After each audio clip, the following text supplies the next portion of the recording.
in this last 20 years, from 2010 to 2030, they expect 350 million people to move into cities. That's 50,000 new skyscrapers. That's 170 new mass transit systems. It's 100 new airports. Life is changing.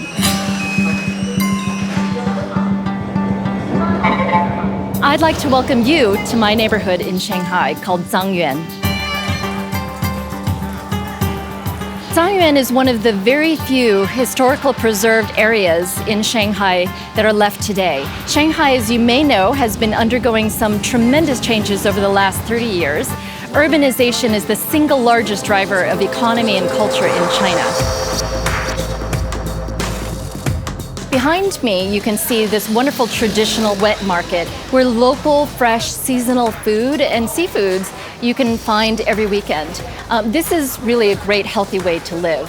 But what's happened is over time, we've gone more towards processed food, towards convenience, just like the Western world. The problem with this generation is that they're completely disconnected from this type of real food. This generation would prefer to go out, they don't know how to cook, and their parents didn't know how to cook, so they can't teach them how to cook. So the disappearance of these types of wet markets is part of the growing problem with obesity and diabetes in China.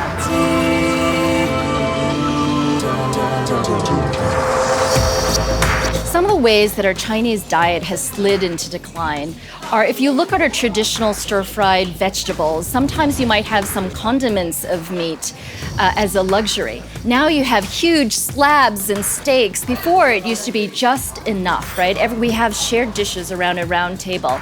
But now you've got these huge portions and you're served plates, so you feel the need to eat more. So all of this is just some small symptoms of what China is going through. But not just China, really, I see it around the world. This diet transition has led to a fast decline of our health, and frankly, it's a crime because this generation of children are going to live shorter lives than their parents. The way that we eat food is connected to every aspect of our life. So what we need to do is to change our food culture. We need to change the culture of consumption. To do this, we have to start with our youngest children. We need to teach them to enjoy real food. We need to teach them how to be smarter consumers. So one of the ways that we teach kids about real food is letting them touch real vegetables, real fruits, and learn about food literacy. What does an eggplant look like? What does the corn look like? And then we have them actually learn how to cook. And that's what my organization, Juice, has done with the New Way to Eat program. We hope to pilot this all throughout China, but then also to give it to the rest of the world. The urban migration that's happening in these 40 years is unprecedented. Nobody's ever seen this anywhere in history. So we're going to end up with 900 million people living in cities. These people are going to have more money to buy more meat, more food in general, and this is not only going to lead to overeating and obesity and diabetes, but also more emissions.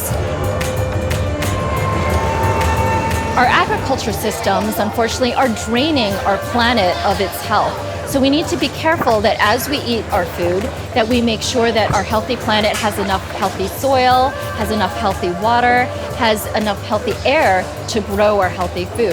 This is something that sounds simple, but it's very difficult to bring our expertise from experts around the world in sustainability, nutrition, and medicine down to the level of kids so they can understand and act upon it every day at the level of buying food here and putting it in their mouths. It's super important that we learn how to eat in a way that's good for you and good for the planet.